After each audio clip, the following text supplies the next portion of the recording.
Eyo motto gye tugenda otambulirako August ono teri kuzikiza. As long as kyokola ng'owulira ki unless nga byokola bya kisiru nga bannaye obubbi mbukooye obufere mbukooye nkoyo okulumya abantu kanzikize gwe iwaka amaze but womanyi nga kyokola kiri positive just ebintu ng'olumu bikaluba mu mukwano teri kuzikiza kufana kuwona tufate paka kuwulira ubike kayimba akatese kusho yaffe olunaku olwaliro ennaku z'omwezi nga lumu it is a Thursday mwezi mupya ladies and gentlemen August gugwamuwakanya mu lulimi olwaffe Oluganda mwezi gwa munaana. Nkuyeza okuyita mwezi ogwedde ogwakasambula tuyingidde omwezi omupya bitambudde butya obudde bunnyogogeeyo oba ensonga lwaki omukulu wa wano tannatuuka annange but single people how are you doing kiri kitya okwata ku buliri eno n'obukwata eri n'obugwa kamukirabe anti mugamba banangaye abakyala babbeeyi abaami basumbwa abasajja stress nga kati empewo ke kufuwa okinyonyoka omuntu omukulu inafuwa abaana bato. Welcome to the show. Tabula batunda ttaka wasana nansana ku mastowa be batuvujjirira omusimbi bagenda tuvuga paka saa 3 ez'okumakya g'olunaku olwaliro tuyingeko tutandike. Good morning.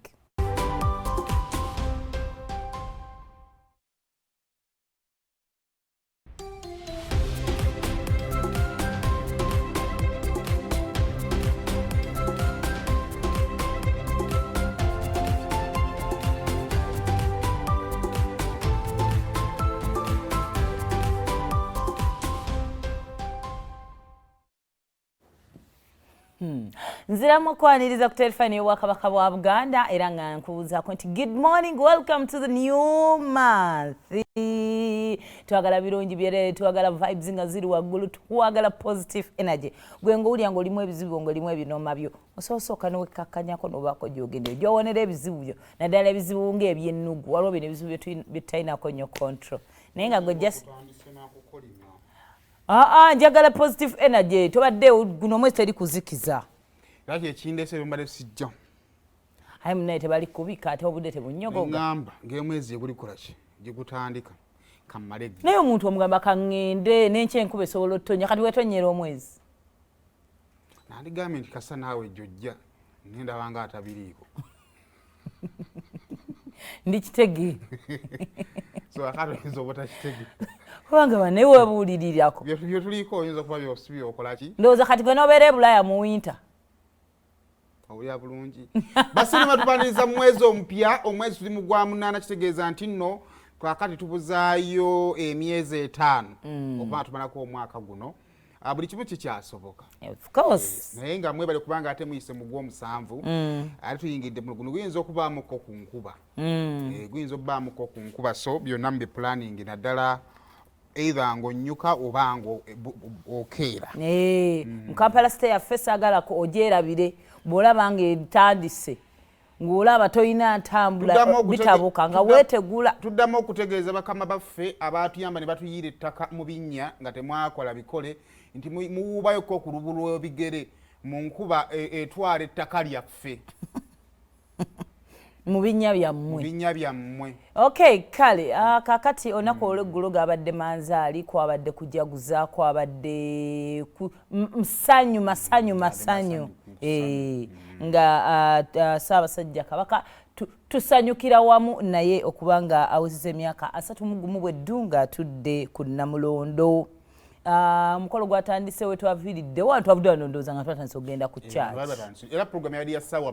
2 twavuddewo na 2:00 kakati mune weetyo emikolo ne gitandikira eyo mu church naye era twakanza vano nga tubagambye empologoma ensiimye eyogereko eri Obuganda kakati okutandikira ddala n'okwogera kwa Ssaabasajja Kabaka yayogeddeko bannange gye tuli ne tumulengerako we yabadde atudde ng'alabika bulungi bitya nga watuwa kasimayiro wayagalidde bw'atyo okuyitiramu katonotono ensonga zimenyamenyamu yasse ne yeebaza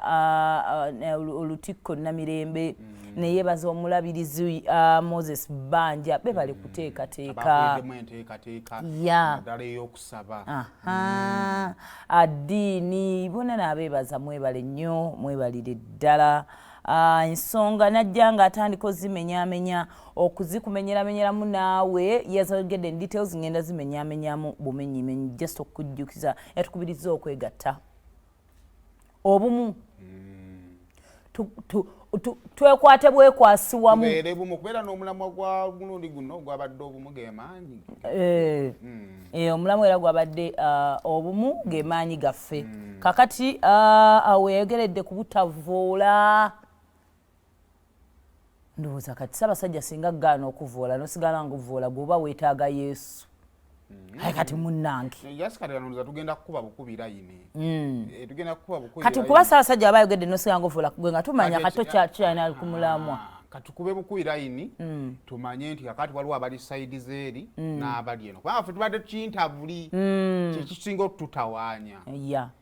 kati ntuza tukube bukubi layini okitegeera kati nga tetutumanya nti nti oyo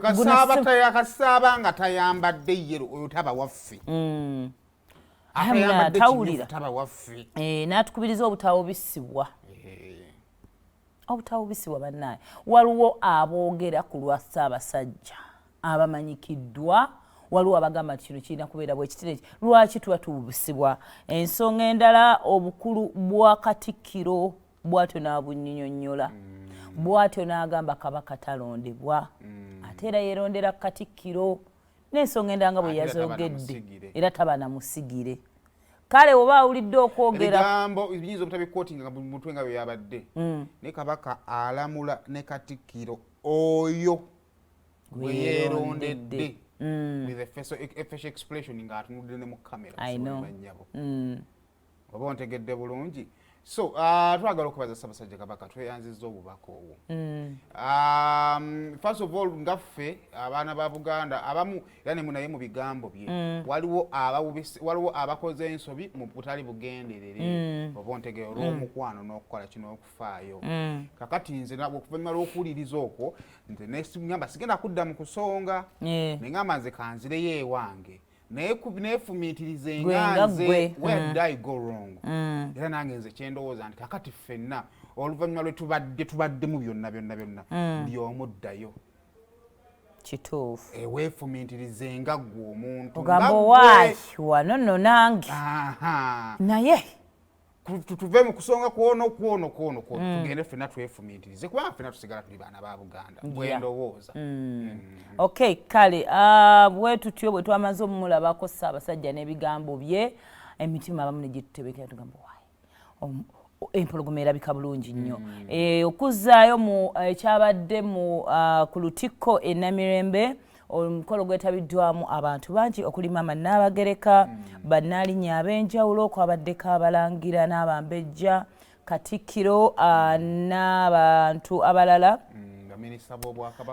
ab'ebitiibwa okuva mu gavumenti ya Buganda awamu ne gavumenti ya wakati awamu n'abava ku ludda oluvuganya gavumenti n'abantu abalala abayitirivu ab'ebitiibwa be beetabye mu kusaba kuno kakati Katikkiro yayogeddeko eri Obuganda ne Uganda yonna bw'atyo n'atunnyonnyola lwaki Beene tabaddeewo mu kusaba okwo era ensonga emu gye yatuwa n'agamba n'abannyonnyolako ku nsonga y'obulamu bwe abasawo baatugamba obutamuwa nnyo mirimu asobole okubeera ng'awonera ddala bulungi nga bwe tumwetaaga era bw'atyo n'atugamba naye buli kimu ekiri wano nga bwe kitambula akiraba era akigoberera yes bw'atyo n'atutegeeza ensonga gye yaggumizza n'agamba wayinza eyo yagizzeemu ng'amaze okunnyonnyola byonna eno yabadde ng'emaliriza wayinza okubaawo abaagala okututawaanya naye tewali agenda tuwangula ekyo kikafuuwe abasumbi babeerangamu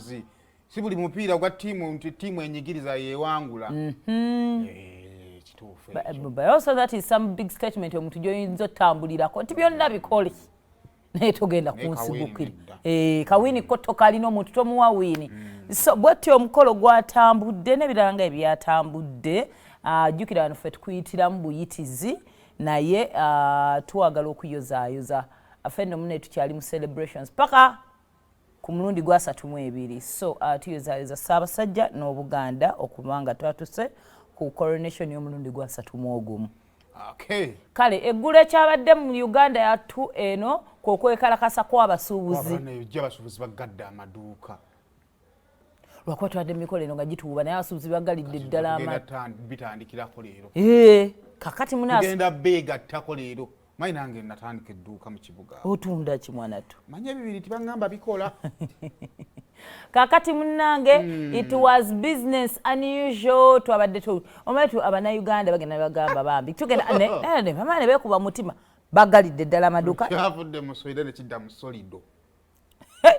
eno yennyini ey'okusomero gye twakolanga mu high school tewabadde muzannyo bagalidde abasuubuzi tebakyagala kati kuzannya bategeera tibosaagasaaga abantu basaaga nnyo bakuyita kazanyirizi fe abaatandika obulamu bw'okusaaga tetukyatwalibwa ddala kubeera siriasi omanyi mawula nabamukwata ntu basinga nga bagamba kazanyirizi kakati eno ensi yakubeera siriasi buli bosaaga bagamba bakazanyirizi abasuubuzi bagambye tekijja tekigenda soboka tugaggala era bwe batyo ne bagaggala kakati kana bawala beeru basiibye ku bifuzi nga batudde kakati munna omanyi bagenda bannaabwe ne babaga bakola nabo banne temujja mu kibuga tetugenda kukola ne balowooza muzannyo bwa tebagadde amaduuka naye olaba olumu tutunuulira dduuka nti lyeriggaddwa but ebintu ebibeera affected in the process mwe temuzannya first of all now ogenda wulira nga batransport bakaaba of course abataxi essaawa zino tosobola lulinga bw'otuuka ku sitera ku ssaawa 12:05 tovaawo kati tumuvuga kaweweevu transportation tax borders tebakutte kasente bafasi n'ebyokya teri yanywedde kyayi teri yalidde emmere ate eno waggulu buno bulumu obuli waggulu wa keedi byonna bwabadde buggale abaana mwe beewummuliza teri business omanyi ebintu bya Uganda atabeeranga ku Uganda yeewunyisa edda waggulu ku bizimbe wabeerangayo makanisa ye amune sidda nnyo ng'era bw'owummulamu waliwo ekizimba kyemmanyi mu ttawuni we mba mbaddeyokko oyambuke waggulu n'osaala naye kasitera balina ebigambo ebifaanagana olod